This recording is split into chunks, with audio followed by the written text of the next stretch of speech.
And it's lights out. Welcome to the PITWALL Podcast, your stop for fantasy Formula One content. Joining me this evening is my bro Dominic, my father Dr. David Kessler, our great friend Paula, and I'm your host John Mark. And we are so glad to be able to have this opportunity to come together because it feels like weeks are transpiring between podcasts. But, spent some time in Ohio over the 4th of July week.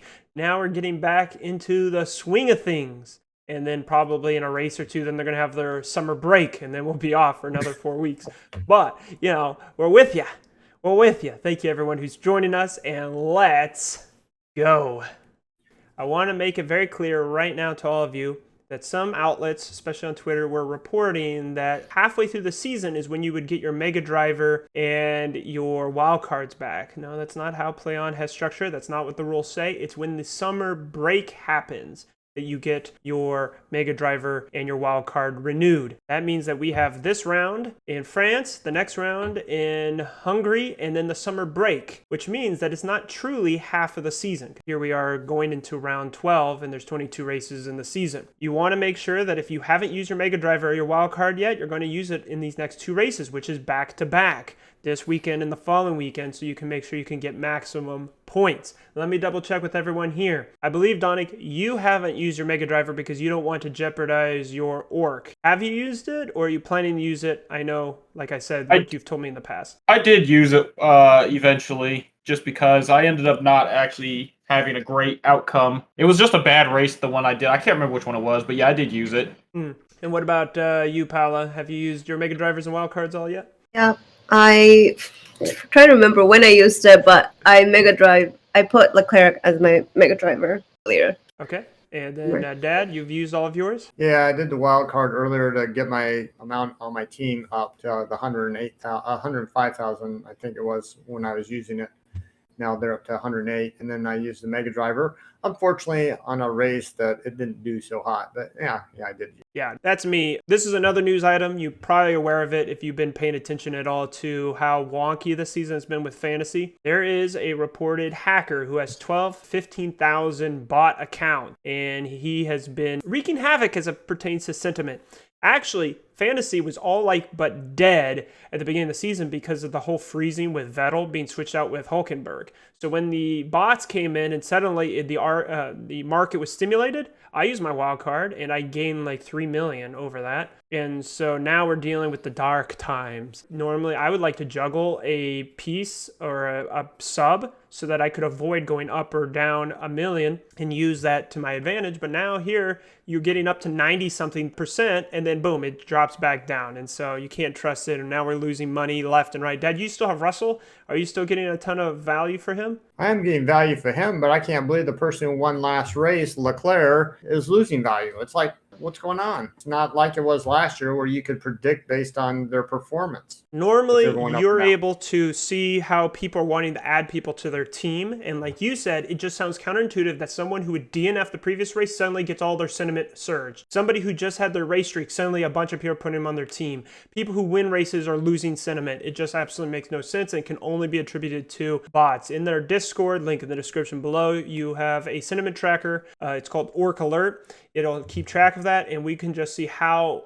it has to be up hacker and bots. It just does not make sense. If I had been entering all the numbers in my spreadsheet, we could compare last season to this season to see how the trends don't, but that's something I haven't been putting together. I'm going to work with my bot developer, hopefully for next season, so it auto inputs into the spreadsheet, because then that would be really good data, but I don't want to be doing it by hand like I did last season. Plus, we've been busy this year with all these other things, and so let the alerts work, but these hackers are creating havoc. Like we said, though, these next two races are pivotal before the summer break, and so we're looking forward to those that have streaks. We have Hamilton, who's eligible for his quali streak, so one more, he'll get plus 5 points. We have Haas. Who knew that Haas is eligible for a race streak? That means that one more time that both drivers finish in the top 10 plus 10 points. How do you guys feel about the Haas boys not only getting the Q3 2 races in a row, but finishing the race in the top 10 the last two races?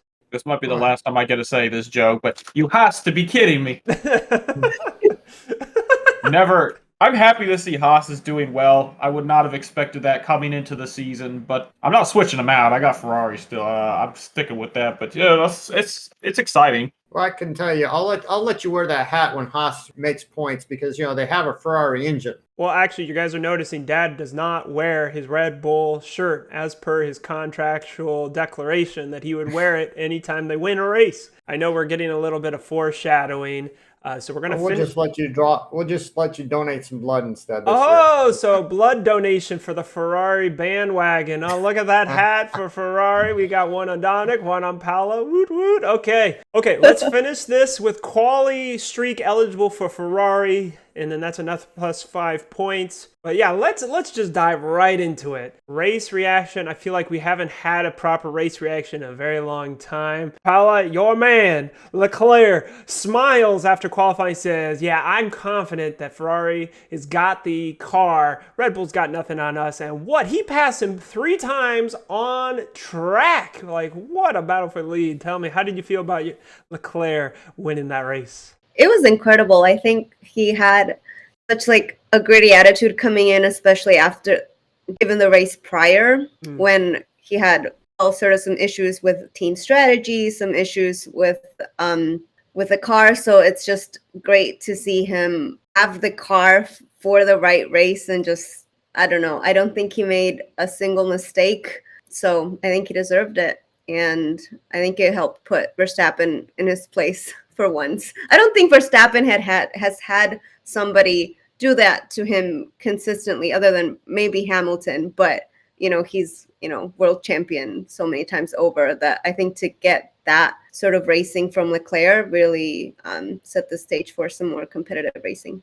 True. That's very interesting because last season when Hamilton and Verstappen had battles in the race, usually you would have some guy go on a different tire strategy and there would be one decisive pass for the race win. Here, we had, like you said, something that hasn't happened in a very long time. Leclerc passing Verstappen, pitting, passing Verstappen, pitting, passing Verstappen. And so, bro, how did you feel about Leclerc and Ferrari with their updates that they brought a couple races ago, now cutting the straight line deficit that they had to Red Bull, and now he's able to actually pass Verstappen down these straights? It's a load off of my mind. In the last couple of races, the question was Ferrari sabotaging themselves or was Red Bull just out of reach? And being able to see that Ferrari was able to actually look good on track against the Red Bull for this race makes me feel a little bit better about the season going on. Obviously, we had such happy feelings about Ferrari at the beginning of the season and see where that got us. So I'm going to just take this victory for what it is, right? And we'll just see what happens. And let's not forget that that's 2 races in a row that Ferrari have won. So, Dad, how do you feel about on the Red Bull camp? What do they got to do to be able to respond to Ferrari getting 2 races winning in a row? No, they're doing fine. Keep that up.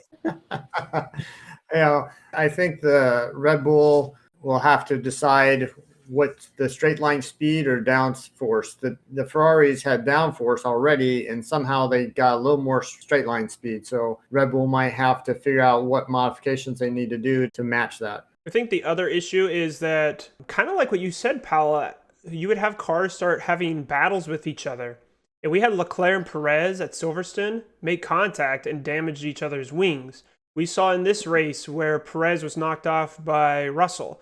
We're seeing that Perez and Sainz are just having some bad luck. Of course, you could say that an engine blowing up, that's out of their control, right? It's crazy when you have Sainz, who was passing Verstappen and was going to be a Ferrari 1-2, which was going to claw back in the championship. Boom, his engine's gone.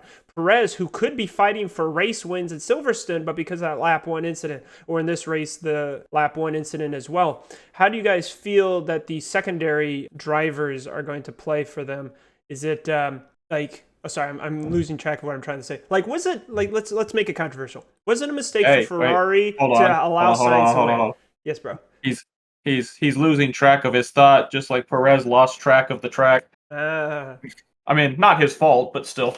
Yeah, but back to strategy. Do you think it was Ferrari a mistake to force the situation where Leclerc could not win at Silverstone? Like, it seemed like he should, with his pace, won that race even with a damaged front wing. They should have pit him and double stacked with Sainz, but they didn't. Then they asked Sainz, hey, let back and give him 10 car lengths Now, we saw how much faster Sainz was on the fresh softs, right? He's like, nah, don't jeopardize my race, and went away. Like, how do you guys feel about that whole situation with Ferrari? Or do you think that now that they've given Sainz his first win, are just going to, continue applying pressure to Red Bull, no problem? I would hope so, but what worries me is, Sainz pushes back a lot over the comms. He's saying, like, be patient, like, don't make me do X just yet. Like, and you kind of see Ferrari yielding to that a little bit. At least that's what we saw in that race. I don't want to say it's a mistake necessarily, because of course, like, the drivers should be fighting for themselves and their own personal wins. But I feel like when that sort of communication starts happening within Ferrari, they start making mistakes. Like, I feel like they're not as sharp in their critical thinking. And then, for example, I don't know, it wasn't clear to me if they really did think that Leclerc couldn't pit right then and there, if they, like, did it on purpose. So, like, again, like, when they're not really sharp in terms of communicating with each other and, like, what their strategy is going to be, and when they're going to based on what metrics they're going to let their teammate, make the switch or things like that, it seems like they're not, like, cohesive. Sure. Well, that's concerning. Yeah. Well, here's an interesting thing. Leclerc did not like that Sainz was fighting him during the sprint race at Austria. And it became very apparent why Sainz was fighting him is because whoever was leading lap 1 during the race got the preferential tire strategy. And so Leclerc knew that if he was going to be behind Sainz, the same thing was going to happen like the last race at Silverstone. They would listen to Sainz. They would let him hold up Leclerc for a little bit. Then eventually he would have to try to pass him somehow with tires. And so, like you said, he recognizes that's where they're at. He's like, I have to beat you not only in qualifying, but in the sprint race. And yeah, we might not have been able to catch Verstappen during the sprint race, but he did stay ahead of Sainz in the first lap because they were fighting each other. Peter Windsor on YouTube, he says something multiple times that surprises me, but he keeps declaring that Ferrari politically is siding with Sainz. Leclerc does not have the political, I guess, backing from the team. And I don't know exactly what he knows or what he's observed, but it seems that, like you said, that's why they're willing to listen to Sainz so much. It seems like there's a slowness to not do exactly what Leclerc is wanting them to do, even though Leclerc seems to be the clear guy who's going to win the championship. No slight against Sainz, but we see that Leclerc has better quality pace and he's able to fight Verstappen. Right. And so it's surprising that the team aren't just like pulling it and say, hey, Leclerc, just go.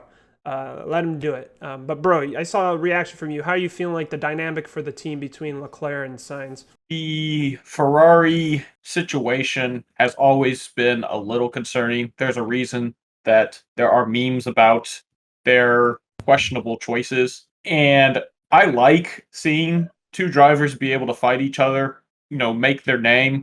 This is rough, okay? I was happy to see Sainz win, right? He yielded to the team orders and then eventually just got it back and ended up winning that race. And I think maybe that emboldened him a little bit, right? Because he proved that he could do it. Kind of want to see a Ferrari driver win the championship. I know that constructor championships is an important thing, but nobody talks about that. Nobody's talking about, like, Schumacher has a dominant run, okay? And we don't talk about the constructor. We don't care. Verstappen won last year, but nobody's talking about how Mercedes won the construct. Nobody cares about that, right? I mean, okay, people care about that, but it's not. That's where they get their money. They get paid because of the constructors. They don't get paid for the drivers' championship. But like you said, all the prestige, all the clout is for the drivers' championship, and it goes to the driver. And so I love Sainz. I love Leclerc. I like to see that Ferrari's doing well. I like to see them fighting for each other. But at the end of the day, one of them does not win the drivers' championship, then it was entertaining, but it's not probably going to be for the best interest of the team. Probably. I don't know if that's correct, but I'm just worried. Right. I just want to see a Ferrari win. And there's a reason that they usually let one driver lead, so that they have a better chance of winning the drivers' championship, right? So I was saying, if Leclerc is the man that seems like that's going to be the case, then I would probably be happier to see that continue happening. It's a very delicate situation, though. So, well, the last time that it's funny that the Ferrari this season has the striking resemblance to the 1991 Ferrari. And in the seasons before that, you had Nigel Mansell and Alain Prost on Ferrari on the same team. Now, of course, Nigel Mansell hadn't won his championship yet, and he eventually got it in 92 with Williams. But Prost had his 3 championships under his belt. Like, I think Sainz and Leclerc are on that level of, like, competitiveness that the two of the drivers can win races. Now, of course, Sainz has only won the one, but he shows, like you guys said, he shows that if you give him the opportunity, he will try and go win that race. Like you said, if they're not able to bring the fight to Verstappen, I think that's the problem we're seeing is with Perez and Verstappen last season against Hamilton, it was like Bottas was there, but not enough. So what they would do is they would do 2 Red Bulls. One would pit first, one would go long to force Hamilton to have to pick one of those 2 strategies, and then the other guy could come back. We're going to preview France, for example, but don't forget last season at France, Verstappen and Perez did a pit stop strategy, and Perez passed Bottas, and Verstappen passed Hamilton. And so we see that Red Bull, like you guys were hinting before, had the strategy to get both of their drivers in a positive position. And that's what we're hoping for Ferrari, right? Can they get both of their drivers ahead of Red Bull? And we almost saw that here at Austria. That's the home race. Don't forget about that. That's the home race for Red Bull. They build their car for that race and for Zandvoort. And the fact that Ferrari was able to beat them at their home track is crazy. So, Dad, how are you feeling going into this coming race? How do you see the reliability of the engines for Ferrari and Red Bull? Do you think any of them are going to have an issue, or is it just going to be just battles on track? I hope they don't have an issue. It shows that all the 4 top drivers know that qualifying or placing in a sprint race makes all the difference in the world, because the first 2 drivers seem to get off the line and not be in incidents. If you're past the first 2, you seem to be at likelihood of getting pushed or shoved or knocked off the track or being in an incident. So I think all Perez, Sainz, Leclerc, and Verstappen all know that if you can be one of the first 2 people, then you probably do okay. Front row is the safest row, right? Well, we saw 2 races in a row where Russell was involved with an incident. We didn't have the podcast to talk about the big crash. I'm glad that Guan Yu Zhou was safe at Silverstone, but Mom was not happy when we were watching that race. She was like, "Where's the replay? Where's the replay?" I was like, "Mom, this broadcast is the same broadcast ESPN is going to show in the U.S. They're not different angles here." And we found out the reason why is because when they don't know the safety of a driver's health, they won't immediately cut to a replay until they can confirm that the driver was like safe. And when we saw the replays, we realized if this was a car from a decade ago, even a decade ago, Zhou would have died. And that's crazy to see how I was watching videos afterward. So they have the roll hoop at the top. You know how they have the T-cam? And then the structure that's above it is supposed to keep the driver if it flips over. And then, of course, we have the halo, which is supposed to be as strong to fit. I think they said like one of those big buses that move their cars around. It could fit one of those on top of that and won't crush the halo. And apparently, Alfa Romeo is the only team that does a razor edge, a roll hoop at the top. And it's for aerodynamic reasons. In the past, other teams have done it, but most of them are round at the top. So the idea is that, and you can see pictures actually on the from Silverstone where that hit the pavement. It put a huge line into the ground. And so the idea is it flipped over and it did the initial work, but because he slid so long, it eventually switched over the pressure sideways, which was what ripped it off.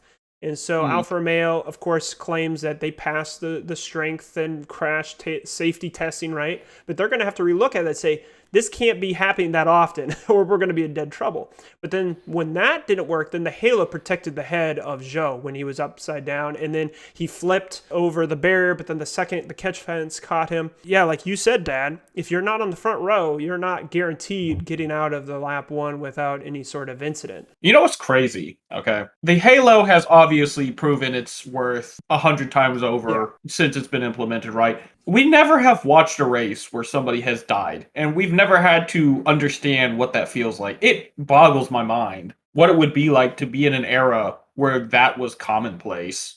Where, like, there was a chance that at any given race, it could end in tragedy. And I'm so glad we don't have that, and I'm so glad that the drivers can feel safe. And thank goodness for that halo, but man, that would be rough. Like, it doesn't matter. Like, you could have your team win, but it doesn't matter because somebody died, right? And that would just always be the thing that hampers any racing event. So I'm so happy to know. And that looked bad. Joe, oh my, I showed it to someone. I was like, yeah, this looks really bad. So thank goodness he came out of that okay. But it's going to show that all the safety measures have been paying off, right? So True. Now let's talk about not necessarily a safety measure as much as of a competitive, the track lines. Now I am the FIA president of the online racing community I'm a part of. Now, of course, this is what I would call role playing. Please, FIA, don't ever sue me for claiming to be the FIA president. But we are using the International Sporting Code rulebook and everything for sporting regs for the drivers, and we're trying to make our racing league, especially the officiating of it, as similar. And one of the things that I said last year is we need to have clear track limits. I don't care that F1 last season had this like nebulous thing, and this year they made it very clear. If you get 4 tires over the white line, you've exceeded track limits. And we had, 37 instances or something like that at Austria where guys were going over. You guys got penalties. People were getting black flags, which is a warning saying the next time you do it, then you get a penalty. And they're thinking, or at least proposing, that next race in France, we're going to have just as many problems. And bro, I don't remember, when you played F1 2019 or any of those games, did you ever have track limits issues at France? I just don't remember France creating that problem, except maybe turn 1, because it's like that high speed and you go left and then back to the right. I'm probably not a good authority on this. I usually play very conservatively. I've never had issues with it, but like I said, I play very conservatively, try to keep my car on track as much as possible. True. And I'm not playing at a difficulty level where I would feel like I need to push my car that way. It's a very relaxed experience for me, so yeah, okay, not a good example. Let's explain why France might have problems. France has this notoriously unique material that's not used at other tracks. For example, at Austria, you had a lot of gravel, which is why guys got penalized when they shoved a guy off. And a lot of tracks have grass. Spa has just pavement for days. And so the idea is you're not penalized instantly for going over the white line because it's pavement or the special material that they have that are on the outer edges. And so that's why they think there's going to be so many track limit issues, is because guys are going to be pushing the limit. Like you said, bro, we don't have to because we're not racing like that hard, but they're going to go to the edge and they're going to pop off. How do you guys feel like track limits is going to start impacting racing? Is it going to hinder the drivers, or do you think they're going to just cope with it? Because they're saying that their tires are bigger, which means that they can't see as well, right? Because we get to see big, but they're really low down. They got the halo that comes in the middle. They got the big tires. They necessarily can't always see the white lines. It's interesting what Hamilton said. He was giving, I think, the black flag, and he's saying, but everyone else is doing it. And the engineer goes, yeah, and they're getting penalties too. So they definitely can tell when the other people are going over the line. True. And let's clarify, that's a black and white flag, which is a warning flag. Okay. If it's a black flag, that means you're disqualified. But right. But like you said, Dad, as a driver, you're like, why are they pressuring me? Or we always blame the officiating, like, nah, everybody is getting slapped on the wrist for this one. And so, I think they'll adjust. You know what's surprising? What's surprising is how effective a counter argument in the past, while everyone else is doing it, has been. Like, true. That has always been a good argument. And so the fact that he had to say, yeah, but everyone else is getting penalized, that's what it takes these days, is that you actually have to make things happen. Right? For everybody. Yeah, true. For everybody. True. So what were you going to say, Paula? I just wonder whether they're going to be like strategic about it. Like, I think they're going to adjust in terms of, like, I don't think anybody wants to get 5-second penalties. So I think they'll adjust to that. But then, I don't know, I'm just thinking, like, just a far out thought, like, they're like, oh, I'm 10 seconds ahead of so-and-so. I'm going to push it, get off the line a little bit, but there's no one around. There's nothing happening. Would they take like the risk then? Like, would we be seeing that kind of situation? I don't know. I don't necessarily think so, but because, I mean, they seem to be going off the line when they're like side by side, not when they're like solo. But it's just, I don't know. I would take it as a slap on the hand and not take the everybody's doing it mentality. Well, we saw that battle midway through the race where they're like, hey, stay within his penalty window because we know this guy exceeded track limits. Oh, how did you guys feel about seeing 5 cars battle on track? Like, this is amazing that the sporting regs and the technical regulations are now to the point where we've got actually multiple cars, not just at the front battling. We've got like really good midfield scraps. We're not just DRS trains the whole time. How did you guys feel about that 5-car scrap? I was so confused. At first I thought, I'm like, is this real? Like, because I couldn't believe it was happening. I'm like, this is like, are some of the cars like off, slowing down on purpose? Like, how did this situation come about? And then it was just a joy to watch, because I don't know, I don't remember the last time like that we saw it's like so many just all in once. Like they seem like in sync, swimmers in a pool. Like, all right, turn. And I'll undercut, because like Austria is really good in that, was it Russell and then maybe Alonso and Ocon did something like this as well? Apparently, the switchback is really powerful in one of the corners, right? You force the guy on the inside, and then you brake early and you come back across the corner quicker, and then you get better traction. And so, like you said, you had all these drivers like, okay, who's going to get prime position, but I'll slow down a little bit quicker so I can get out of the corner quicker. And it was really cool to see that. What were you going to say about that all, bro? The wheel-to-wheel looks so interesting, and it looks so fun, and it just makes me sad that I didn't actually get to watch the race live, because, man, that would have been something to watch. Now, I was gonna say too, it was like a Top Gun moment of like all of them just flying in sync. Yeah, it looked so cool. I was like, they're no longer in a minute. It's like they're a unit now for like these glorious like minutes.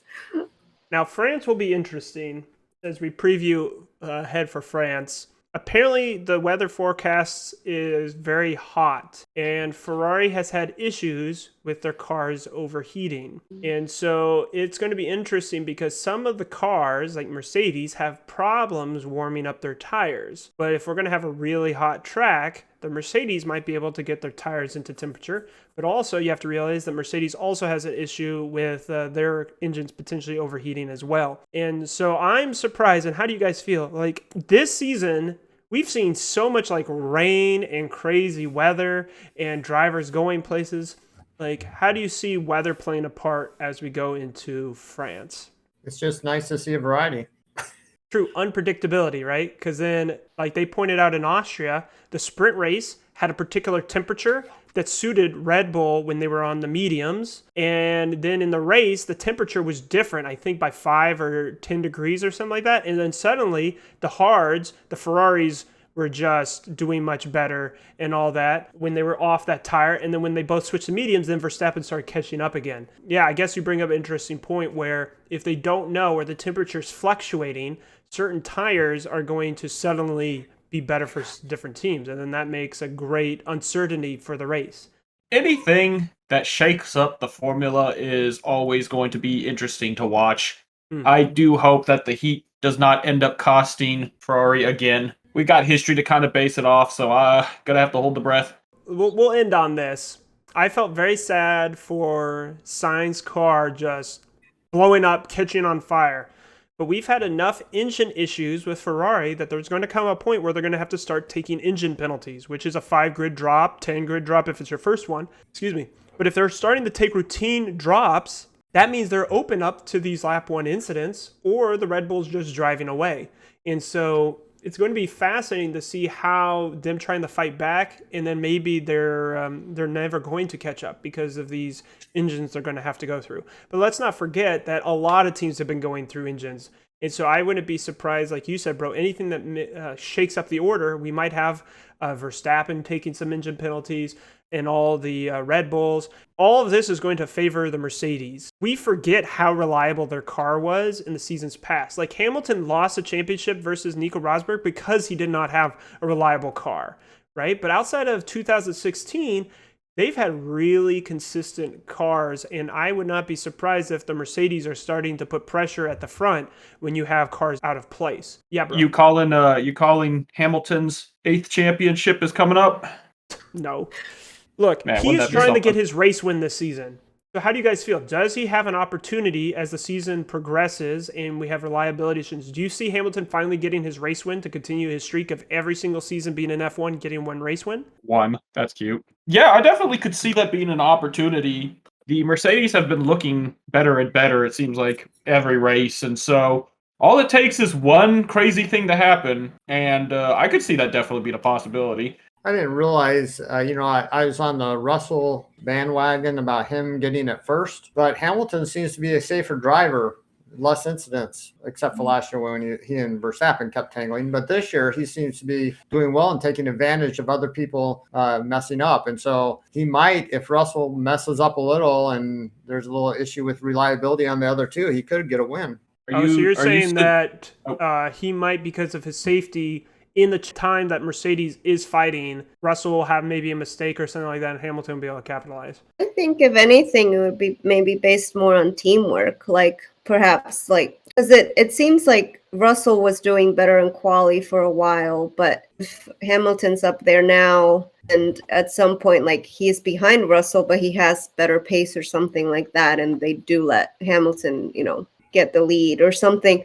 I don't know. I think it has to be a combination of both, like teamwork strategy, where like Mercedes is given Hamilton the winning strategy over Russell, and him obviously having the right pace that day. But I think it's definitely in the cards. I think one race. Maybe. Yeah. It just has to. Well, let's not forget, like I've mentioned in the past, the reason why Bottas was much better than Hamilton in qualifying is because he's a fast driver. The problem is, when they were both at Mercedes, the team would use his setup data and then Hamilton would use it. And Hamilton, as you guys see, he's really good at managing his tires. In the past, he was always complaining about how his tires were not working. These last couple races, he says, no, my tires are fine. When Hamilton says that his tires are fine, he's going to just zoom away, right? The news outlet said that Russell is got the better setup, and Hamilton has started getting used to Russell's driving style. Therefore, he's getting used to his setups. And so now, like you guys are saying, Hamilton is doing better in the race, but now because of Russell's mistakes, any advantage he could have got during qualifying is being mitigated.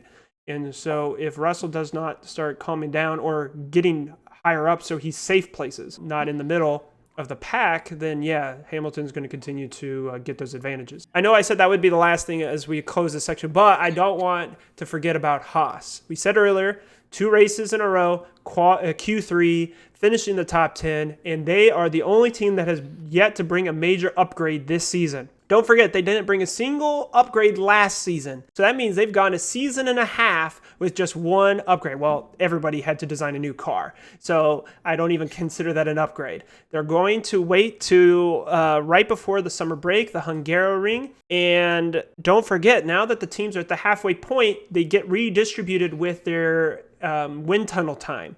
And so as I was explaining to somebody off air, I was saying, I think the reason why they waited so long is because they wanted to wait for the reallocation of the wind tunnel time so that they could bring their upgrades and not make a mistake of bringing the wrong upgrades because they have a very limited budget. But here's the crazy thing, guys, and how do you guys feel? Not a single major upgrade, and they're doing better than all these other teams right now, right? What do you think? What's explaining the fact that they're doing so good 2 races in a row like compared to all these other teams that have been bringing upgrades and seem to not get the pace? First of all, I think that saying that Haas has not brought any major upgrades is a false statement. They clearly have Magnussen. I would say that was quite an upgrade. True. I'm happy to see them do well, though. The Haas's being the joke of a team last year, and now seeing them actually being able to compete in the midfield is really quite a Cinderella back jump story. It's really awesome. I hope that they continue to do well. It's great. Wouldn't it be nice for one day an American could actually root for Haas in competition for the championship? Okay, do you guys feel that Haas is like the American team? I know they are an American team, but maybe because of the whole like Russia sponsorship the last season, I don't get the impression that Haas has like America. Like I know they were like the front line for Netflix, so everyone loved Gunther Steiner as their team boss, but I don't know. How do you guys feel? Like what's your feeling as American for our American team, Haas? This is completely anecdotal and subjective, but I feel like America likes Red Bull. It's like it's so because Red Bull is also a brand in the US. Like we recognize it and know what it is. Completely anecdotal, but most people that I come across with, whether it's like on an airplane or just randomly meet, like they know who Verstappen, even if they're not like their number one fan. They're like, yeah, I'm a Red Bull fan, if I had to pick. That's a good point. I hadn't thought about that, but you have the big 3, right? you have Mercedes, Ferrari, and Red Bull. And because Red Bull has been sponsoring all these other different extreme sports, which is like an American thing, gets on your radar, like you said, not only are they a household name in the US, they're fighting for the championship. And so you're more likely to be rooting for a team fighting for the championship than a backmarker team for the last couple seasons. That's a good point. Good point. What are your thoughts, Dad and Dominic? See, here's my theory, all right? Americans might like Red Bull, but that's only because Monster Energy doesn't have a Formula One team. I'm like, trust me, we love Monster Energy. They should partner up with Aston Martin. You know, actually, fun fact, do you guys know what team is sponsored by Monster? One of the front, I don't know. Mercedes? Yep. Okay, let me give you a clue. You only see Monster Energy on one specific place on Mercedes. You know where their advertising is featured on Mercedes? The Yep. They're on the helmet, and it's always right here. Helmet. It's always right here on their helmets. So the thing I was going to say, I remember now, is that I don't actually see a whole lot of ads for Formula One. So it's kind of hard to really get a gauge on that. But, I mean, I don't really get the feeling that Haas has really been making any headway in the American market. I don't know. When I see the Formula One ads, you know, I still see the big three, right? If you don't know a whole lot about Formula One and you're just taking it based on what's, you know, being presented to you, I would suspect that those are going to be the ones you'd probably gravitate towards. I think Americans, if there was actually an American driver, would get behind a driver before a team unless that team had the driver on it. So Americans love their sports. They aren't that familiar with Formula One, and there's currently no drivers in Formula One, unlike when Mario Andretti was in it. The other team that I thought might have a lot of Americans backing it might be McLaren, just because Norris was like really popular on Discord, and like Ricciardo's such a loud, like charismatic personality, and I feel like he got a lot of clout from the Netflix show. So like I wonder from like Ricciardo was portrayed on like the Netflix show, and then Norris with like online persona. You bring up a good point with like Norris and Twitch, because the younger generation of drivers, you get connected with them. But Ricciardo, when Netflix Drive to Survive started, he was on Red Bull. So you had Red Bull and Haas as the two major teams that you were following on Netflix. And so, like you said, probably his personality allowed people to follow him. And then, of course, Gunther Steiner and Haas. But that's probably, even though he switched to Renault and then he switched to McLaren, Red Bull still maintained that brand identity. Which now brings it's interesting.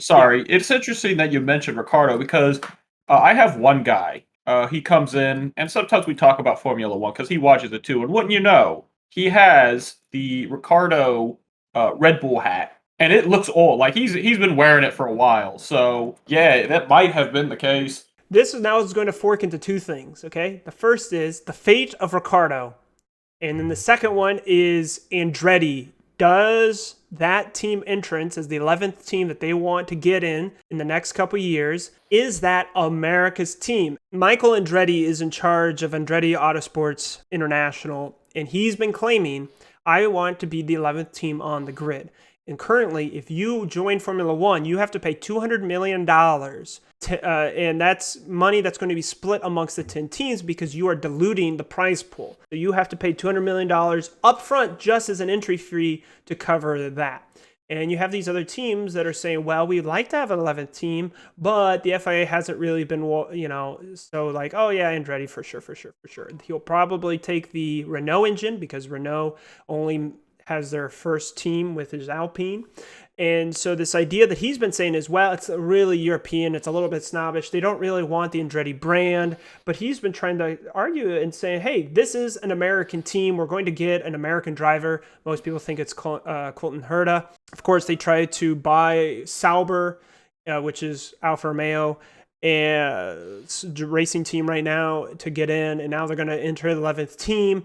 But let's talk about that. How do you feel about Andretti? If Andretti were to join Formula One, like, do you know enough, or are they on your radar? Like, would that be your go-to racing, or would it only matter if Colton Herta or an American driver was on that team for you to suddenly be like rooting for them out the gate? I would always root for a new team, regardless to who it is.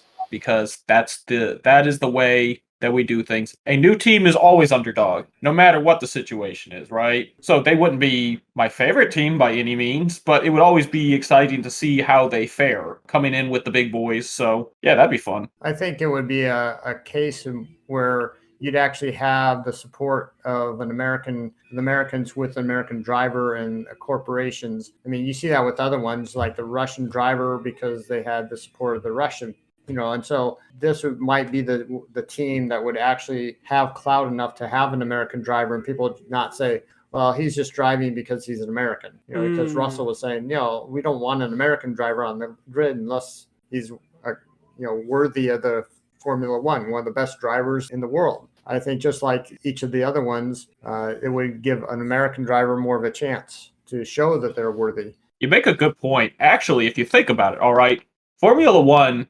this is probably the prime time for America to try to get some kind of American presence in F1, because F1 is now starting to pick up here in the country. If you want people to associate with your team, if you want Americans to like your team, well, get on it while people are still, learning the sport themselves. Give them somebody to attach to. And that's Michael Andretti's argument. He says the wave that you're riding is eventually going to dissipate. So if you let us in, we can help continue growing, right? 300 plus million people in the United States, right? And so getting that way. But you were going to say something, Paula? I was just going to say, I haven't kept up with the back and forth really closely, but I think the worst reason to not do it is Toto Wolff's, you're diluting my prize money. That's not even an answer. That's not, I think, him caring about the sport, what it could do for the sport, talking about the fans. Like the one article that I saw was him responding directly to monetary and sort of everybody else who has invested money in it, losing shares essentially. But, and to me, I'm like, that's not, I was actually really disappointed to hear that, especially coming from him. Well, let's put some history to that. Formula One is currently owned by an American company, Liberty Media. Okay. Williams, even though they're British, is owned by an American investment firm, Dorlington Capital. Haas is American. McLaren has a lot of American interests, but they're technically from the Middle East. I forget who owns the McLaren Group majority share, but they're from Saudi Arabia, I believe. So we have these different parts that are outside of Europe. But how do you, as a driver, get into Formula One? You got to become Formula 3, Formula 2, Formula 1. If you bring Andretti in, you're now saying that people can come through IndyCar or non-European racing ladder to get into Formula One. And so, like you said, there's the prize pool, but also it's going to start challenging the ways to get into Formula One. And then you said about prize pool, before Liberty Media bought F1, Bernie Ecclestone, I think it was in 1997, did a renegotiation with the teams. And pretty much what it meant is that the teams no longer get money from the viewership of the races. So that means that if the sport grows 20%, the teams don't get that money. They only get the prize pool. If the teams were to get viewership or ticket sales or something, because in the United States, you own a football club and you have a stadium that sells tickets and TV and stuff like that, they get a pool from whatever the NFL shows. They get those viewership, right? That's why they do blackouts and stuff like that. Say, okay, you need to have enough attendance for our tickets and then we can start showing it online and stuff like that, or on TV, right? Well, in Formula One, they don't get that. Liberty Media gets all the TV viewing. And so if they were able to renegotiate it, then like you said, Toto Wolff could say, okay, sure, we can have another team, because the more popular it gets, we get more cut or more share from the viewership. Right now, okay, it doesn't matter if you get 100 million more people watching the race. I still only get X amount of dollars from winning. And so it would be interesting to see, as the popularity raises, will Formula One negotiate with the teams, or will the teams try to have a leverage to say, hey, you're allowing more people to come in the sport, we want more money, right? They did just vote to allow the budget to go up by 3.1% because of inflation, because they have a budget cap. So they're already negotiating money, saying, how much is it going to cost? You're going to have 6 sprint races next year. Are we going to be able to have more money to spend for that? So yeah, it's interesting how it all comes down to money and how can they get paid from it. also don't forget that Mercedes is probably not able to how would I put it? Because of the budget cap, they can't produce a $400 million expenditure. So you would think, don't they earn more money if you're not spending $400 million?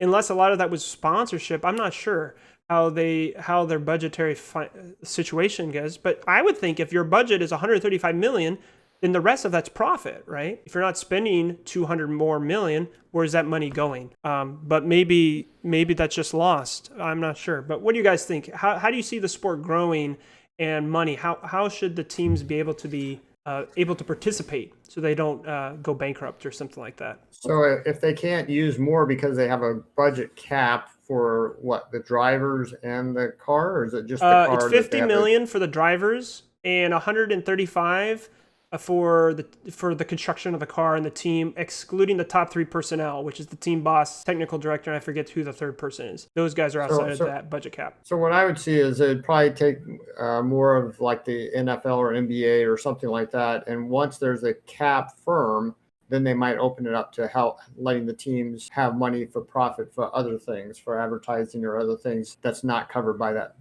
So you're saying you have the car, and once you get used to that car, then we'll have a different budget where you can use for other money-making opportunities? Yeah, that's what the NFL and NBA and stuff, because what are they going to do with the extra money if they can't put it into the car or the driver? And so I think that as it evolves and becomes more, American type, that they would probably start negotiating those kind of things. But from a Total Wolf's point of view, he doesn't see American sports, and so he doesn't see what it might turn into. He just sees what's happening right now, which would be negative for him. Maybe that will be the reason they can negotiate and say, okay, well, we need some, if we're going to get the viewers, we need some more of that cut. And if we can't use it on the cars, we can use it on other things, advertising or other things like that. Sorry. Don't forget, Total Wolf owns 30% of the Mercedes team. He does get the stock value of, I don't know if the team is in stock. I know Mercedes is in stock, but like you said, the price pool actually directly impacts Total Wolf, right? Because he owns 30% of the team. And like you said, if the thing can change, then hopefully that would allow him to see, there's other possibilities for me making funds. What were you going to say, bro? Disclaimer, we don't know that Total Wolf doesn't watch American sports. True. we're just, that was an assumption. People on Twitter is like, Dad, you don't know what you're talking about. Yeah. Not watching, but understand how it works. All of us watch American sports, but do you know how it works? And maybe he does. But as you're pointing out, though, he's used to what is happening now, and you have to convince him where are we going to go from here. So, for example, 1997, Jacques Villeneuve won with Williams. And at the end of 97, going into 98 is when the new deal happened, okay? And so Williams got their feet cut out from under them because of the new deal with Eccleston, and their engine supplier left. And so then, boom, Williams has never been the same. It went down because their money-making opportunity was out the door, and their engine supplier, which is how you win, went out the door. And so I could see where Wolf or other guys say, you have to convince me why we're going to stay here for the next 10 years. If he can't guarantee he's winning races or championships or even able to fight for them, right? Sponsors are going to start dropping. And when sponsors start dropping, then where's he going to get that extra money from? And so it's interesting how he's trying to, navigate this so that this still stays as a viable option. We were going to say, Paula. Well, I liked your point about if there was a U.S. team as that being an additional outlet for talent. And I can see over the years, I think it can go two ways. You can see it as a way where if you have the US is now a place where drivers can come from, where you can see them getting all kinds of different sponsorships that weren't, in the F1 world before. That could be beneficial for everybody. But I wonder if from the Total Wolf mentality is that he's just trying to also protect the prestige around what is Mercedes and being part of it's I'm wondering how it goes from a driver, what the driver perspective would be of there's the Mercedes academies, all these the Ferraris, grooming drivers, would that change with an additional team that's US based with like potentially like a lot of amount of resources, a lot of potential for sponsorships, that sort of thing. I wonder like how, like, if there's concern from like how that might affect drivers and where they want to be. Because we already see drivers that go hang out in LA, New York, Miami, like they hang out in the US in their off time. And if they say, well, you could live in Britain next to our factory, or you could live at Chicago, which is 4 hours away from where they're building the new factory for Andretti for their F1 team in Indianapolis. And so people are like, oh, I could just live in the US for this Andretti team or whatever. Like, you bring up an interesting point where it might start shifting not just his team, but the talent, right? Because Red Bull, they took a lot of Mercedes personnel because of their factory, the Red Bull powertrains, which is in Britain. And they say, well, let's just poach from the best team, right? And get all those guys over. And so people are like, well, do you give me a better position or more pay or more benefits? Oh yeah, it's great to race for Mercedes. If Red Bull comes knocking, or Ferrari or whoever, right? If they give you a better opportunity, people just go. And so you bring up an interesting point where that might just shift a lot more than what we're seeing, right? The whole infrastructure of how things are built, who develops their engineers, who gets their drivers, and all that. A little story to share. I've been following a Japanese driver. Her name is Juju Noda. She is 16 and she's racing in the W Series, which is the women's open wheel Formula Series.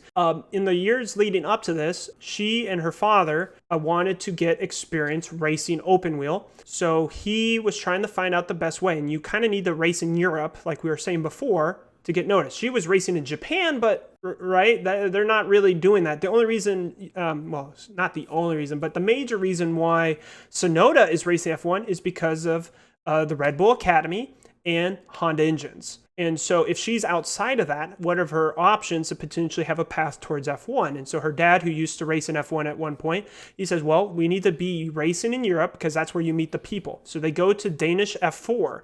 The problem is they don't want to race a Danish team. He brings Japanese engineers and a Japanese team to race in the Danish F4, and there was a lot of politics that are happening because the Danish drivers don't like the idea that this Japanese team and Japanese driver are suddenly coming and competing in their series, right? And so I've been following that, and kind of like what you're saying is, if there isn't an alternative, then how do you get people outside of Europe to race? How do you get Japanese drivers, American drivers, South American drivers? How do you get different people to come into the sport unless they have a bunch of money, right? Like Perez, the reason why he's racing F1 is because of the huge sponsorship he brings, right? This is rumor, but it was announced or speculated, or someone had an inside scoop. Apparently, Kevin Magnussen was offered a Williams seat last year to replace Russell if he brought enough sponsorship. So you have a really good driver, Russell, who wouldn't even had a secure seat if he didn't bring enough money in. And so that's interesting where, like, how do we have a path for driver talent?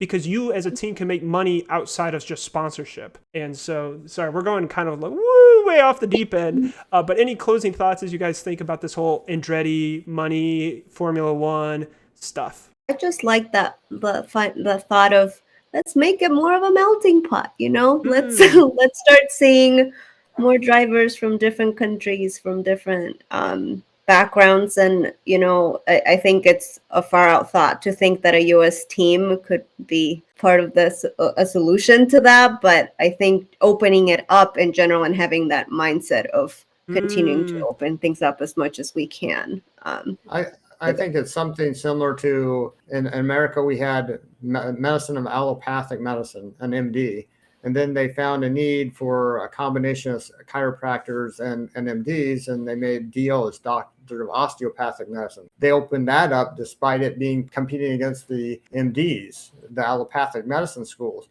But now they're both doing well to supply the total need.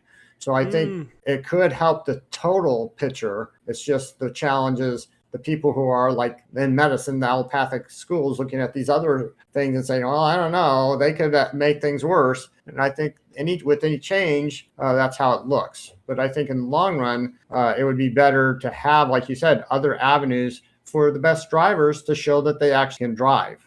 And well, thanks for sharing that, because that's an interesting perspective of, instead of seeing it as a win-loss, you could see it as a win-win.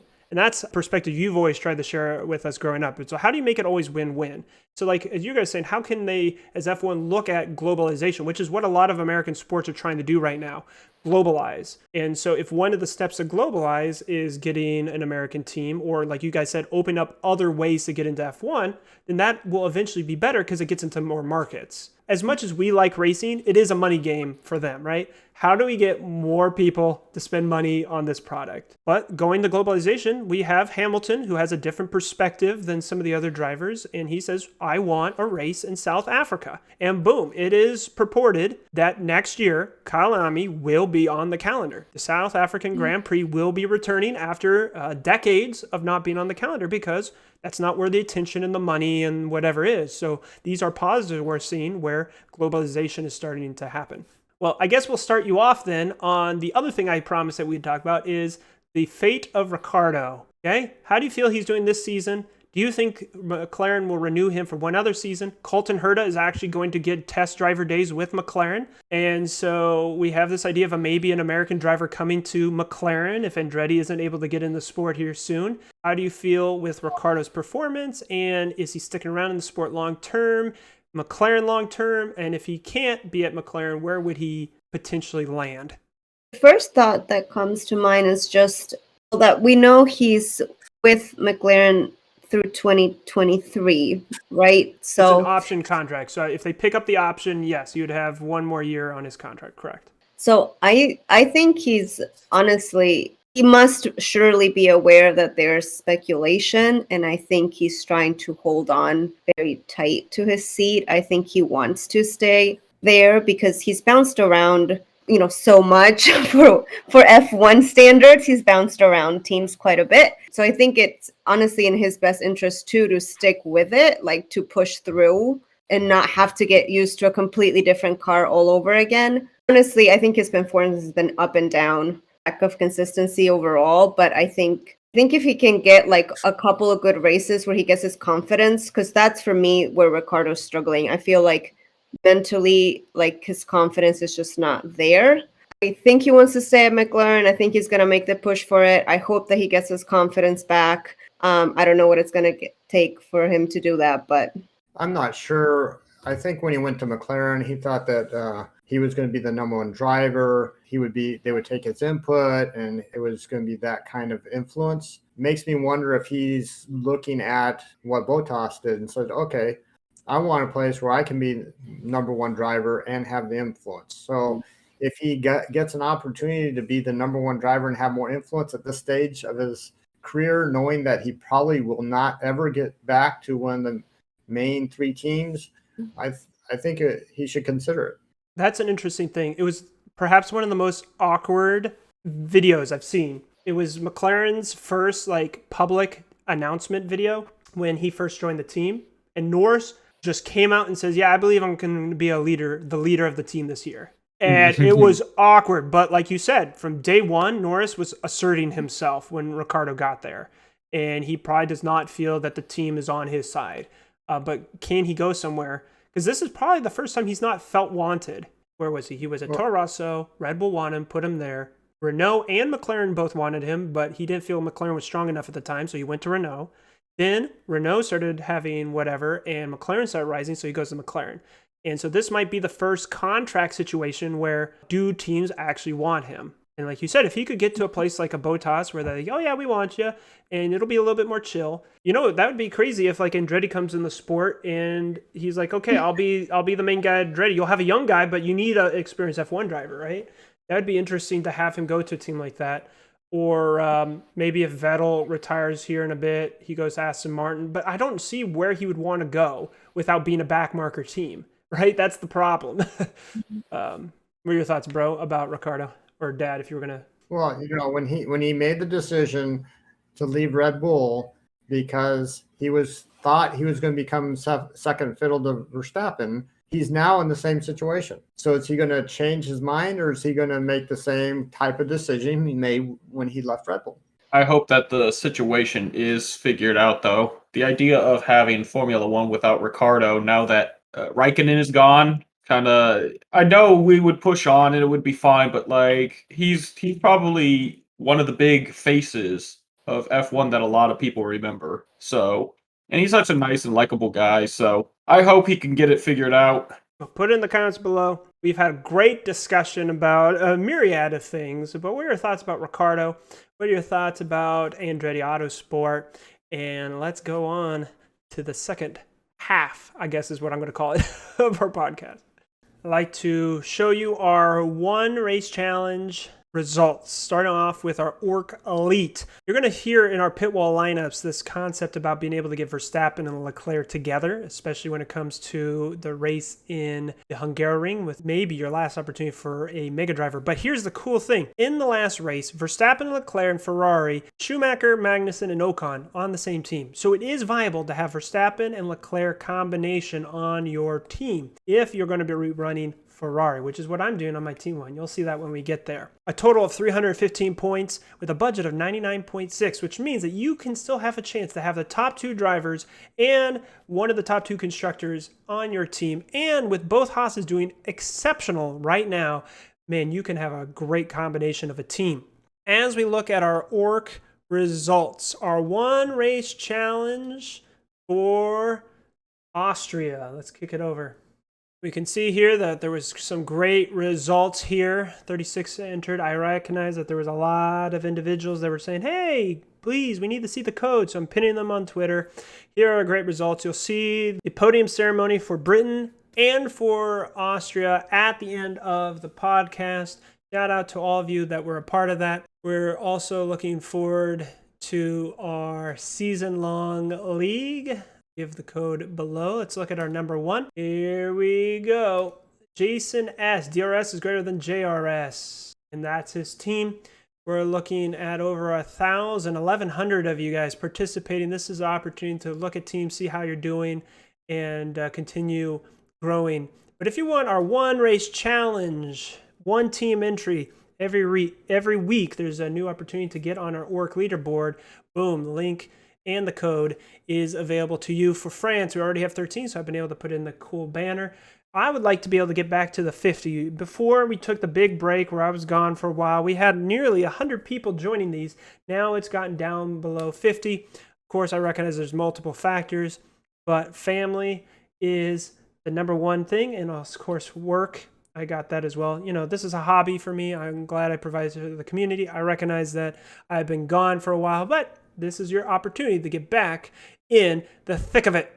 Which brings us to our one race challenge leaderboard. Looking at rounds 10 and 11, we had Carlos E. from Puerto Rico, 250 points. We had CJM from South Africa with 307. Our silver is Jonko West from Canada, 248. And Petros M with 294. And I believe that's Greece. And then we had Joe Cheps from the USA with a bronze, 241, and Guillermo S. from Uruguay, 286, which now brings us to our ORC leaderboard totals. Keskor from Germany still at the top with 72 points, 4 silvers. CJM with his great performance has slid into second place, 65 points. And you can see our top 10. Guillermo S. with his performance has also slid into the top 10. He's at 7th. A lot of people fighting for it. Don't forget to get those links in the description below, the codes that we were providing, and see who can get into the 100 points club. And we're already at the halfway point, and we've got Keskar, who is 75% almost all the way to 100 points. It's now time for our pit wall lineups. We're looking for France. There's been a lot of craziness with our lineups over the last few weeks because of unreliability with crashes and with the Hackerman, who has so many bots that are playing us so bad with trying to get teams in and out. And we'll start off with you, Dad, your lineup. It looks like you've got Magnussen, Russell, Leclerc, Perez, Albon, and I don't see who it looks like there's a little blue streak. Is that Red Bull as your constructor? That's correct. Okay. Is there anything you were thinking about changing, or who you're going to turbo going into this race? So the only thing I'm really going to change is the turbo from Perez to Leclerc. I might regret it, but I think that's what I'm going to do. Very sensible. Very sensible. Going over to Palla's lineup. Leclerc, Sainz, Ferrari, Perez, Ocon, and Alonso. So you're doing Ferrari, Alpine, and the lone Red Bull. Okay, you gonna make any adjustments, or what are your thoughts about this pairing?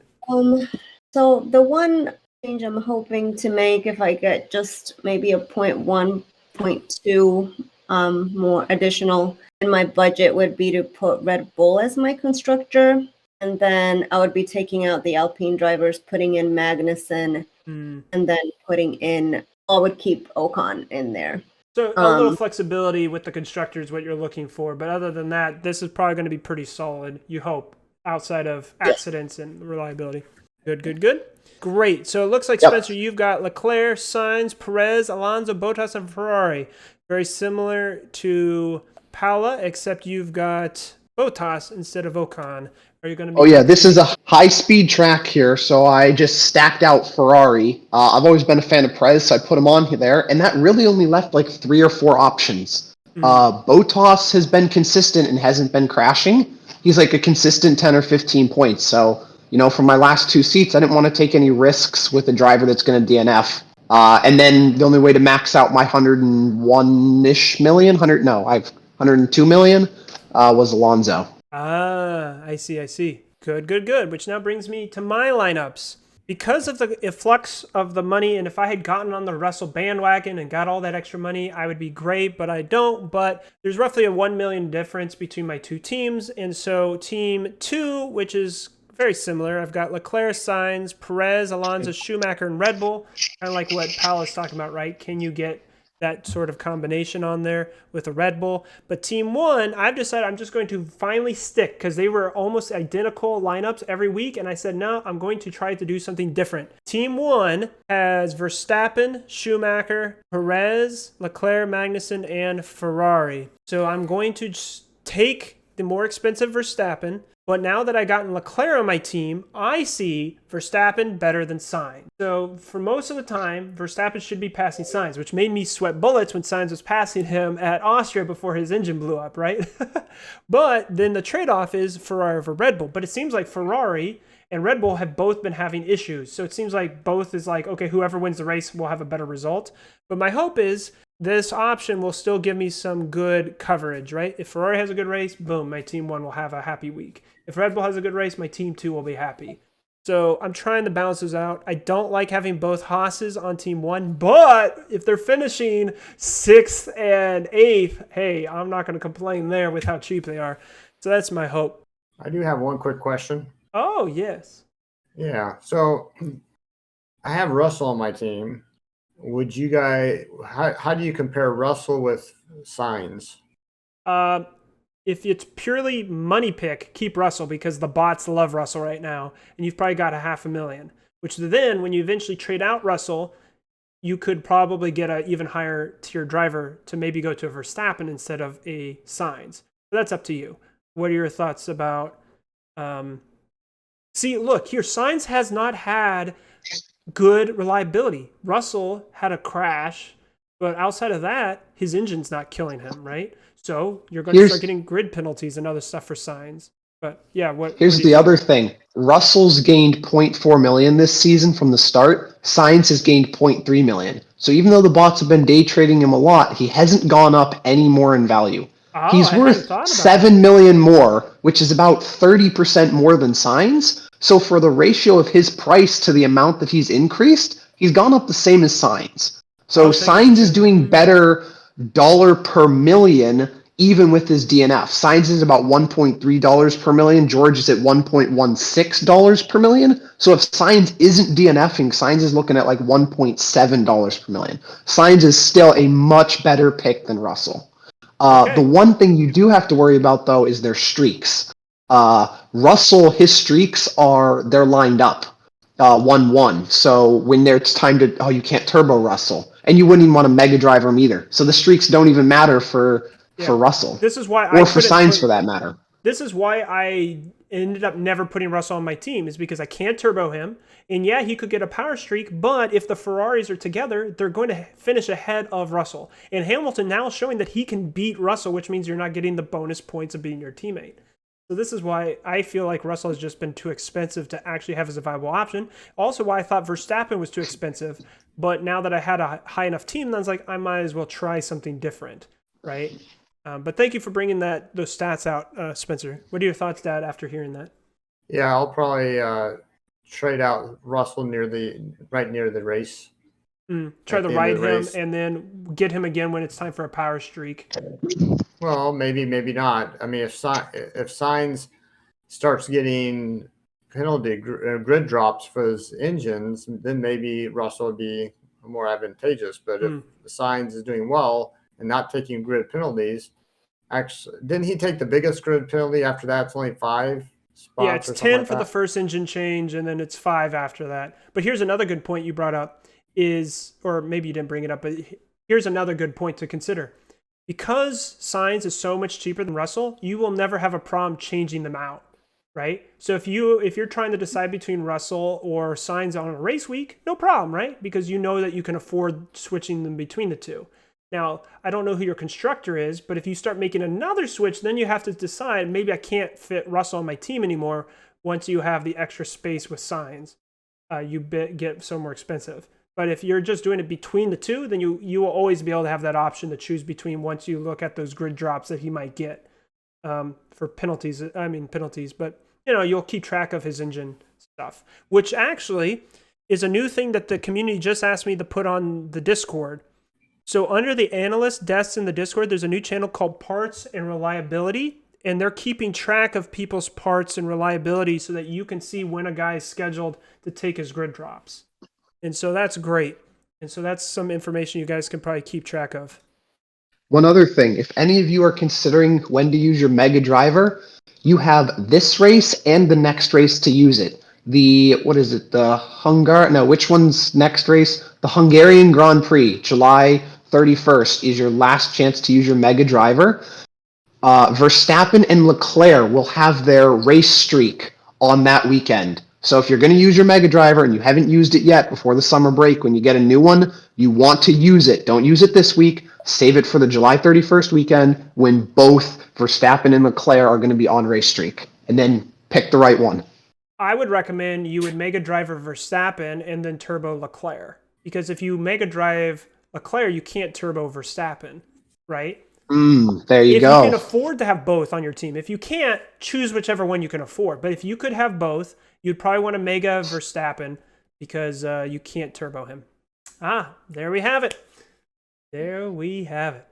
Put in the description below what your thoughts are about our lineups. Of course, join the conversation on Twitter. Mainly join our Discord. Links in the description below. If you join the Discord, that's where we have a great group that's been talking about lineups. This is where you can get ideas and people who can talk in depth, because we've been busy with life and all that. I know I haven't been pumping out all the videos every single week like last season, but I felt like the trade-off is we have a Discord community. So even if I'm not as available to do all the YouTube comments, and there's not as much engagement on YouTube because of our posting schedule, there is a good, solid group of people on Twitter outside of my PITWALL Twitter, like F1 Fantasy Hub and some of these other ones that you could ask all that to. And then our PITWALL Discord, where we got a group of people who are interacting and helping each other out. So find those links in the description below. Appreciate you all sharing your lineups. It's now time for League DRD. We had such a grand discussion earlier, bro. It's like, I've got work at 5 a.m. Sorry, I can't carry on. I was like, thank you, bro, for joining us. Thank you, Spencer, for filling in. He is trying to get over some COVID here, so if you hear his voice or some coughs, whatever, just put your thanks and appreciation in the chat and get well soon. But thanks for being our Minute Man, because League DRD is really fun, and everyone who's following along. The results we're going to share with you is from when we drafted, so that was for the British Grand Prix. But our drafting is going to be based off the results of the last race, which is the Austrian Grand Prix. So let's look this over. We had, in the match of lords, Dominic versus Dad. So Dominic had turboed Hamilton, but Ocon got 0 points. But that 60 was enough to beat Dad's Magnussen-Schumacher combo. But then Dad, by just 4 points, with Sainz getting 30, Bottas getting 0, was able to beat out Norris and Tsunoda. So, Dad, you got away with 1 credit and 1 point. And Dominic was able to get his 1.1 credit, but he's going to be able to go on to the Match of Kings. And then I think it's kind of funny how I would have won the court race no matter which combination I put in, because true. he got 26 points, and so I could have even put in Schumacher, Magnussen, and it would have beat them. True. That means, Spencer, that you're going to be inheriting 4 points, which is 3 points behind the rest of us, which are tied at 7, but you get 6 walloping credits to use. And so you hope I don't let Dom down. Well, you did them good last time, and you'll do good Use again. them all. What do you say, Paula? Use them all. Use them all. Spend, splurge. Which now brings us to yeah. Remember, he's going to be going into the race of kings. So one of you guys have to defend against him, and he is going to have some nice credits to spend on whoever gets to be in that race. True. That's Oh yeah, I'm going to get those easy 2 points. Exactly. Dominic's made it very clear that a credit spent in the match of kings is half off. And so you're going to be able to hopefully execute the idea that he has, which is if he goes into the match of kings with 6 credits, then he can hold on to the king's race 3 weeks or more if he's able to do it all right. So you could be set up for a bounce back, which now brings us to the match of kings between Paula and myself. Crazy thing. Turboing Hamilton, I got 60 points, but Bottas 0. Paula turboed Sainz 60 points, but Ocon got 0. So we tied, and the rules dictate that we both get 2 points because we tied. Look at that. And then that means we both forfeited the court race. But my Schumacher Magnussen combo would have beaten your Tsunoda Norris, just like Dominic's court race pick. Paula, look at that. You and I are now tied with Dad, 7 each.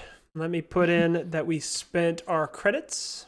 So that means that I have 0 credits, you have 1 credit, Dad has got 2 credits.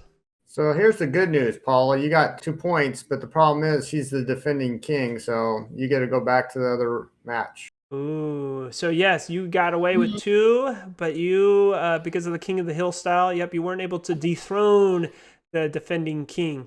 So that means it'll be Dominic and me to square off. I don't know if that's what I want because I got 0 credits versus Spencer 6. Yeah.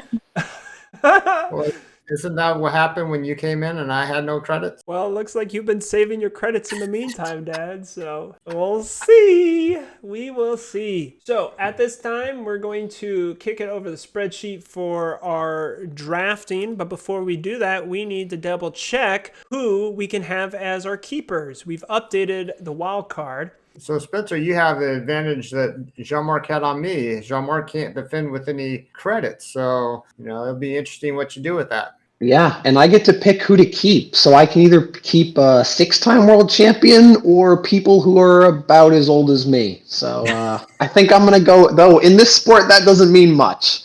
But yeah, no, I'm definitely keeping Lewis Hamilton. You want to go with the 7-time world champion? Let's clear this. I have a slight problem with that. Isn't the average 22 now for Hamilton? Yep, that is correct. Let's update the wild card. Any driver who averages over 21 is now eligible as a wild card, and thus you cannot draft them. You can spend them to get them for 2 credits, become a wild card. So Hamilton, Leclerc, Perez, Russell, and Verstappen are all not eligible anymore. So that does create a problem for Spencer and for myself. Let's see. Leclerc Sainz is, because of his DNF, is now at 20. He's able to weather the storm, and it's still... Wow, you got lucky. He is the only none of the top 3 teams that isn't a wild card. So, with fewer crowns than Dad, Spencer, you get to choose Tsunoda, Ocon, or Norris. Don't forget, you want to look at the DRD draft because your keeper will decide your first pick. Yeah, this is, I still think, pretty obvious. It's a long thought, though, but I still think I'm going to go with Norris. It doesn't give me many options for my next pick, but looking at who you're going to keep, my next guess will be obvious after that. So I think I'm still going to go with Norris. Good, because don't forget, when you're in the match of kings, right, the match that only matters is the king's race, because whoever wins the king's race forfeits the court race. You get 2 points automatically. So you really only have to focus on drafting 2 guys, and those are the 2 guys you're going to lean on for the king's race. And so, like you said, if you think Norris and whoever that second draft pick is great, because you get to draft first, So that's going to be Norris and whoever you draft versus Sainz probably is who Dad's going to have. And then he has to pair Sainz off. And because Sainz DNF'd, Dad will be able to pick anybody from the field to try to square off against your combo. I think you have it confused. Isn't Dominic going against you? I'm going against Paula. Guys, I'm going to have to say that all again. Thanks, Dad. Okay. I don't know if I'll cut that because we'll see. So wait a second. Oh, man.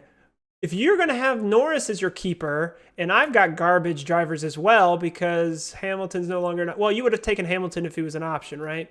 Wow. Did you just call Norris garbage? No. My options, Schumacher, Magnussen, and Bottas. It's like compared to Norris. Oh, yeah, your guys aren't garbage. Who am I going to pick up? Because, see, both Schumacher and Magnussen finished in the top 10, which means my second draft pick has to be from the bottom 10, right? So Bottas DNFs, but then do I want to... Oh, man, this is tough. Okay, I'm going to jump over to the draft and see what my options are real quick. So if I were to keep Schumacher, he is 6. So then, wait a second. Oh, right here. So his options would be Gasly, Tsunoda, Vettel, Latifi, or Sainz. But you get to draft first. You're going to get Sainz for sure then. That's why you were okay with Norris. Man. You have stumbled right into my trap. Well, there's nothing I can do. There's nothing I can do. Okay, so we have Schumacher was an option. Magnussen was an option. See, that's why I made the mistake because Dad already has Sainz and you'll have him as his keeper, but I don't. Okay, so then Magnussen, which is right beneath him, could have Stroll down, or Bottas, which is 11th, which would then have Alonso down. Man, oh man. Man, oh man. Pick Latifi. Spencer may not have to use too many of his credits. Why am I stressing? Come on. Exactly. Your options are a Haas or not a Haas. This has to be a difficult decision. Haas. Remember, Bottas is still averaging 17, even though he had a tough race. Yeah. He's averaging 17, and he can potentially give me more options. He could give me... Give you Latifi. This is difficult.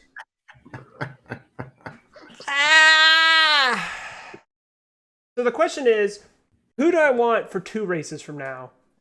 Who do I want for 2 races from now? I'm going to keep Schumacher, because if Schumacher continues to improve, he's going to be a hot commodity. Oh, man. Okay, so in the Match of Kings, it'll be me and Dom, and then it'll be Dom, Paula and Dad. Okay, so Paula just got to 7 credits, which meant that she was a lower seed the previous week, right? So Paula gets to have her keeper first. Okay, so it goes by what? The points first? Oh, you want to review? Let's review tiebreaker rules. Oh, that's right. The first thing is number of times won the King's race. My bad. Oh, wait. Yeah, so we reviewed this last time. Let's review this again. How many times has Dad won the King's race? 1, 2, 3. Paula has won the King's race. 1, 2, 3. Okay, well, you're both tied on that. Okay, great. Total points scored and from all the King's races. So Dad has, let me unhide the cells down here. So Dad's total points from the King's race, he has scored 272, and Paula has scored 274. No way, Paula. It looks like you're giving away signs. No. Okay, Dad. Well, I guess that means that you, based off of tiebreakers, get to pick your person first. My keeper will be Sainz. Shocking. Okay, Paula, you get Tsunoda, Norris, or Ocon. I will take Norris. Great. So now we're going to go to the draft, and we're going to do the match of Lords first. And then was it Paula or Dad last time that was able to help fill in the thing? Because I know Spencer couldn't remember how to do it. Yeah, I was able to do it. Okay, if you can do that, Dad. Okay, so I say first. Does that mean I go first? Yep. Since you had the first keeper choice, that means lower seed drafts first. Yeah, so with took Sainz, you get Ocon down. Yeah, well, seeing that Norris, who averages 17, is not available, I don't trust Ocon as much as I trust Bottas. So I guess, then again, I have to It's think the about who I'm going French. to get after that, right? What did you say, Paula? It's France. Oh, it's the home Grand Prix. So you don't think Ocon will do good at his home Grand Prix?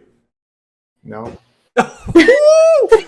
Hot Zero faith. take! Okay, who do you think will do better, Ocon or Gasly at their home Grand Prix?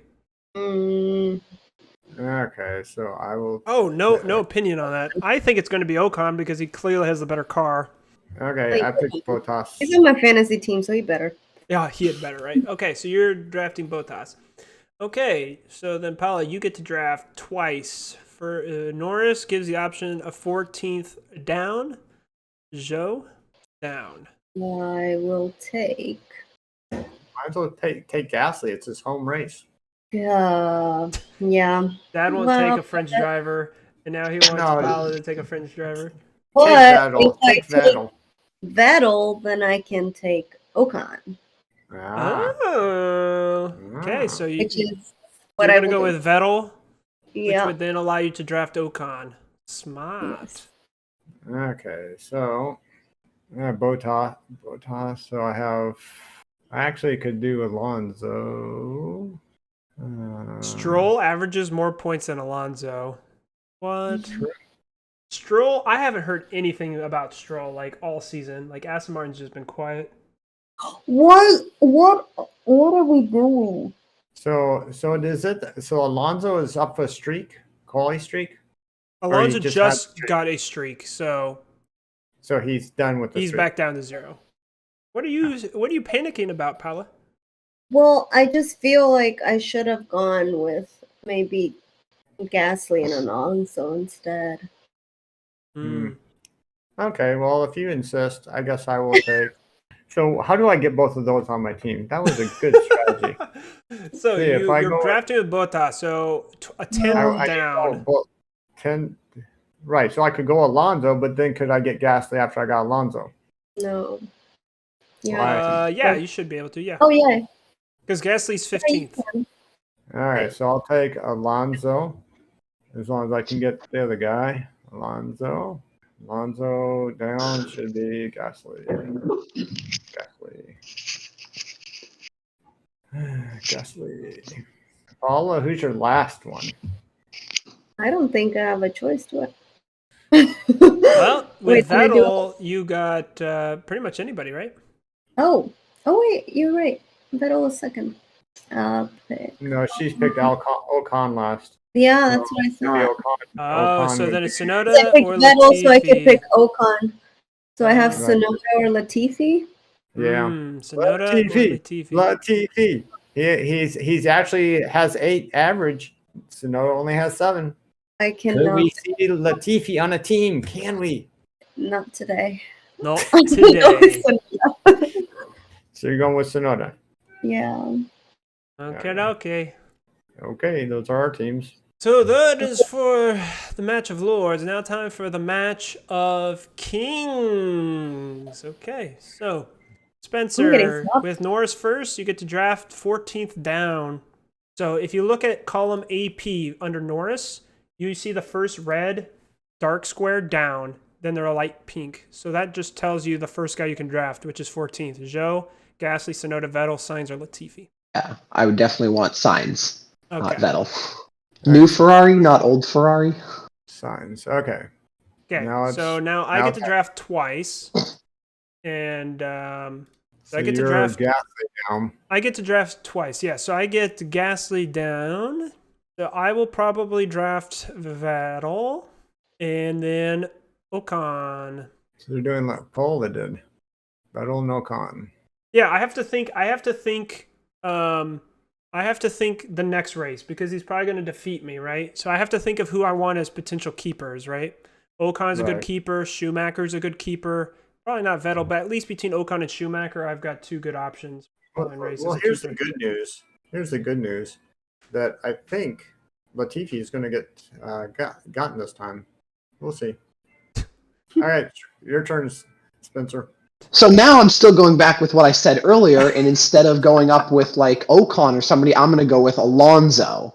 So that way I'm not stuck with a Latifi or Tsunoda option. I'm going to pick Alonso instead.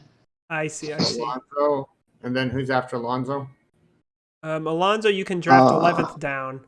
Ooh, which one do I want? Of Bottas, Albon, or Stroll? Stroll has been consistent this year. He's at 130 points. Bottas was really good in the beginning. Or Albon. Man, Albon, I don't trust him.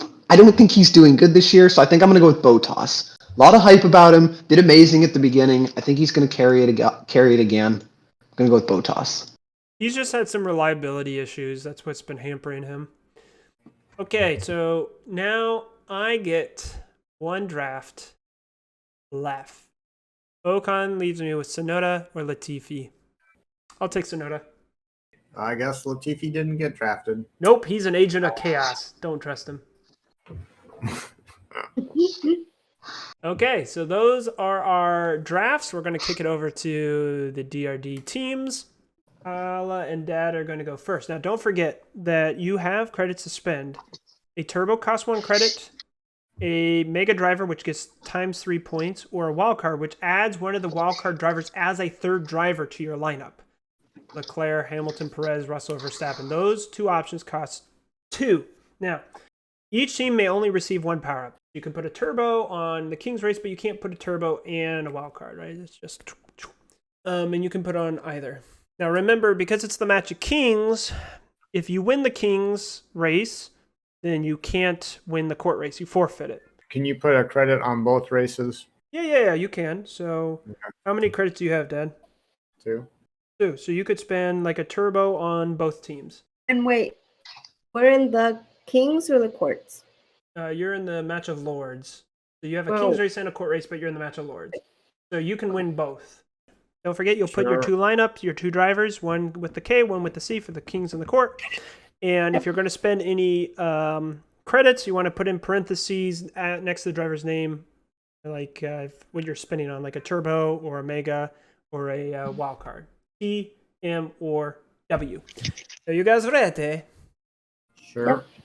3, 2, 1, reveal!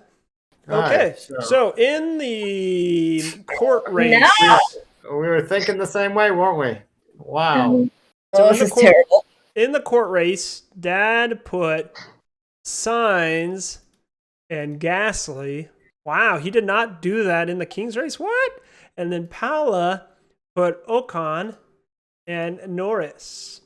And in the King's race, Vettel and Tsunoda versus Dad's Bottas and Alonso. And no credits were spent. Man, it is really up there as a chance of who's going to win the King's race. Dad, why did you put Sainz in the court race? Because I see DNF, man. I see Dominic's strategy, and I don't really want to rush up to the King's race again and not be able to defend it. And Spencer's going to be there for a while, and he has a bunch of credits to spend. So I want to wait until he spends down some of his credits before I challenge him. But here's the thing, though, right? You automatically get a point when you're in the match of Kings, right? That's correct. So whether you're here or there, you're still getting 1 credit, unless you think you can get like 2 credits, but then you're going to win.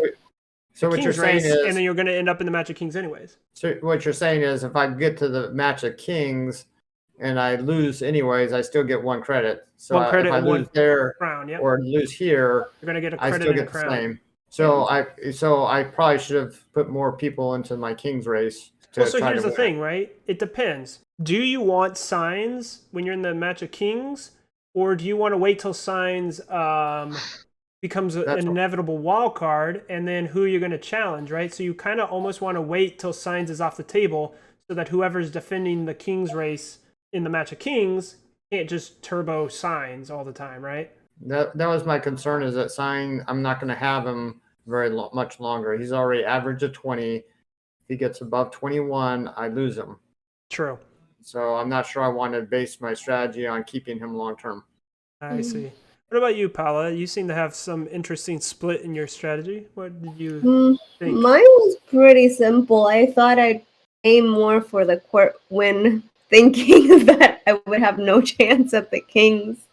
And yeah, thinking Ocon's gonna do well, giving it's his home race, and then Norris has been on the up and up. Vettel and Tsunoda, they tend to start because they tend to start at the back, and then you're seeing all these collisions and tapping, and I'm just nervous. I feel like anything could happen with those guys, and since I wasn't going for the King's race, I just save your credits, put in guys that could possibly win.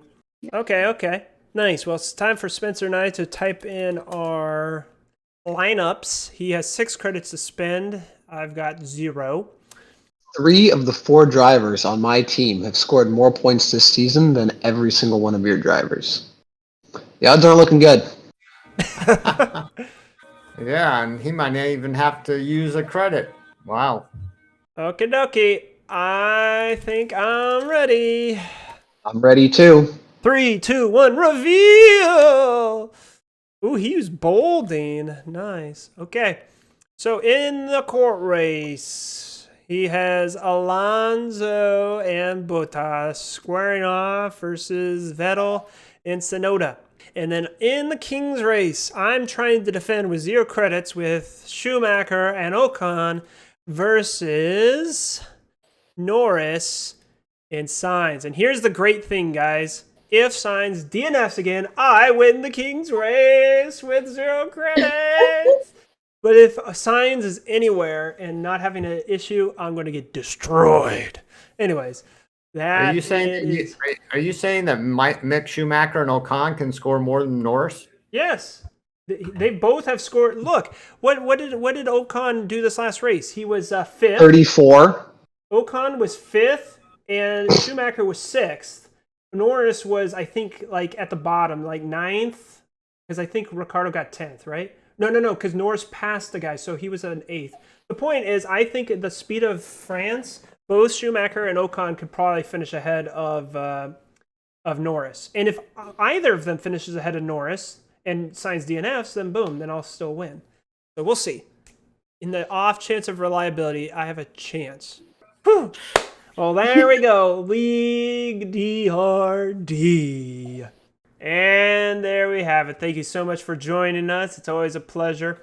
Looking forward to our 3 statistical secrets this Friday, being able to do our live stream race reaction this coming Sunday. Until next time, we'll see you on the pit wall.